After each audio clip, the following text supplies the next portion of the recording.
Ladies and gentlemen, Primetime CP23 here, back with another Diablo 3 video.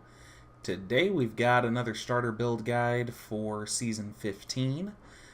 We're looking at the Barbarian today. Barbarian was kind of fun, mainly because I enjoy Whirlwind Barb, so I enjoyed making this particular video. So we're going to be using the 4-piece Wrath of the Waste set. Increase the damage per second of Rend by 500% and its duration to 15 seconds.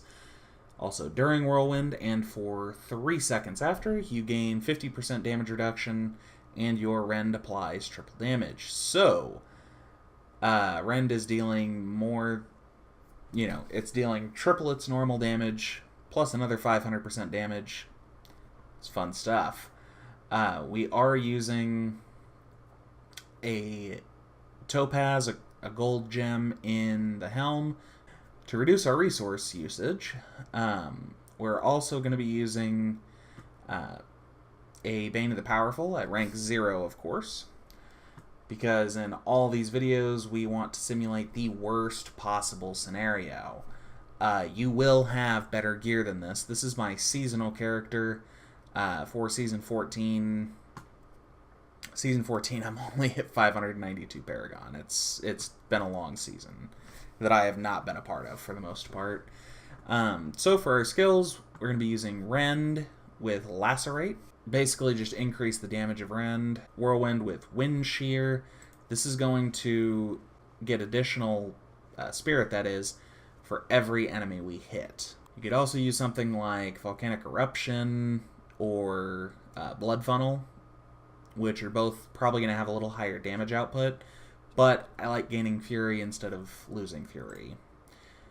We're using Warcry with Impunity, which is going to give us increased resistances. Ignore Pain with the Iron Hide rune, which is just going to increase the duration of Ignore Pain. Leap with Iron Impact. This is used for a variety of things.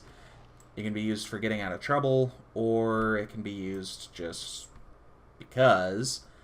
And with the Iron Impact rune, you gain increased armor once you land. So our toughness goes from 2.9 million sheet toughness to over 6.2 million. So it's pretty good. And then, of course, Wrath of the Berserker with the Insanity rune, because it's so freaking good, why would you try out any of the other runes, basically?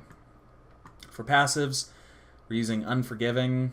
You no longer degenerate Fury, instead you gain 2 Fury every 1 second. Animosity, increase all Fury generation by 10%, increases your max Fury by 20. So these two passives are to make sure that you never run out of Fury. If for some strange reason you do run out of Fury, you can always Leap or use Warcry. Either one of those will generate some Fury for you. And then you can get back to, whirlwinding around and lacerating your enemies and all that. It's just fun. Boonable Kathos is going to reduce the cooldown on Wrath of the Berserker by 30 seconds. That's a big deal because that's a huge cooldown. And then Nerves of Steel, fatal damage instead reduces you to 15% life. For 3 seconds afterwards, you take 95% reduced damage and are immune to all control-impairing effects. So that's fun. In the cube, we've got nothing beneficial at all. We were able to clear this with 0 legendaries. We were able to clear this GR20. So like I said, you will have better gear than this by the time you get to your GR20, and if you don't, well, it doesn't matter, because you can still do it. Paragon, as always, no beneficial Paragon, except for 25% move speed, because life without move speed sucks. And that's about it. Basically, you're going to whirlwind around. When you find a bunch of enemies, you'll stop and you'll rend them. And then you go on about your life. Personally, I numlock, Ignore Pain, and Wrath of the Berserker so that, you know, as soon as they come off cooldown, I'm using them again without even thinking about it. Is it cheating? Not really. But of course, if you have other ideas about that, leave that in the comments down below and we'll talk about it. But ladies and gentlemen, that's going to do it for today's video. If you enjoyed it, please make sure to leave a like, comment, and subscribe. And stay tuned for more Diablo 3 content. We are hitting Season 15 hard, both in-game and on YouTube and on Twitch. I'm really excited for Season 15. Like I said, I pretty much sat out all of Season 14. Had some personal issues, you know, some stuff going on in life that was more important than Diablo. But as far as I know, that's all squared away now, and we're ready to grind.